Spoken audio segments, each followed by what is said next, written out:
So I just want to tell folks what we're looking at here. This is neighboring St. Paul, where there are clashes taking place right now. Live pictures.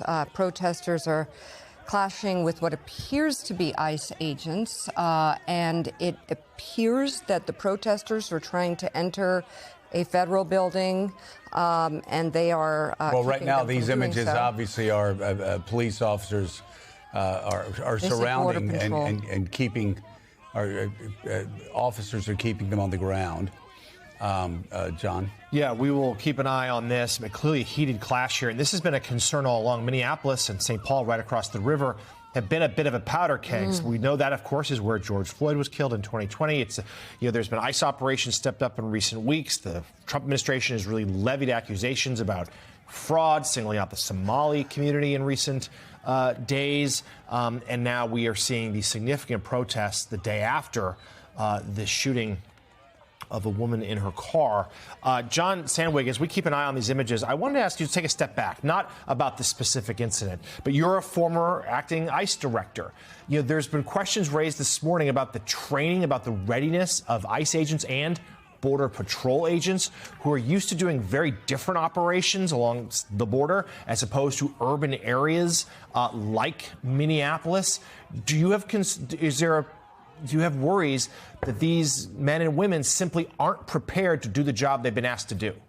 Absolutely. I have very strong concerns about what we're doing tactically. We've put ICE officers in the position to do things they weren't trained to do. They're not part of their core mission. We've pulled U.S. Border Patrol agents who are trained to interdict individuals in remote areas where the rules of engagement are the same, but the threats they face are so radically different. And we put them up in urban areas like Minneapolis. And really, these videos that we're seeing now are very concerning to me because it's ICE and Border Patrol agents who just have no training and experience in doing crowd control or public order policing, who are now, which is delicate, but also they're the target themselves of the protesters' ire. It just has a tendency to inflame the situation and escalate. I feel like the administration, I think that you could have taken a position where here we want to de-escalate this situation, issue the proper statement, have the secretary say there will be a full investigation, we'll get maximum transparency, lower the profile of the agency in the city itself. Unfortunately, I think it seems like the administration wants to steer the other way. The secretary herself returned to Minneapolis, doubled down on the defense of both the operation itself, but also what happened with the shooting. All of that is not about de-escalation, but rather the opposite. It seems it's going to just further tensions, and I'm worried about what's going to happen in the coming days. Well, and this right here, these live pictures that we're looking at out of St. Paul, this is exactly what the governor and governors and mayors across the country have been warning about.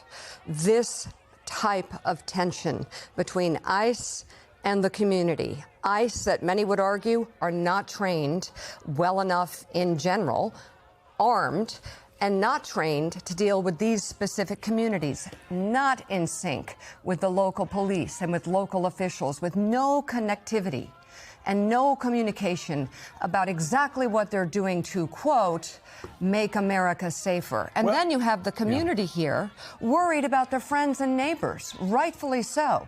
After people are being disappeared across the country, people are being hurt, people are being separated from their families, whether illegal, going through the process, or American citizens. It's happening to all types of people who are in this country. There is fear, there is anger.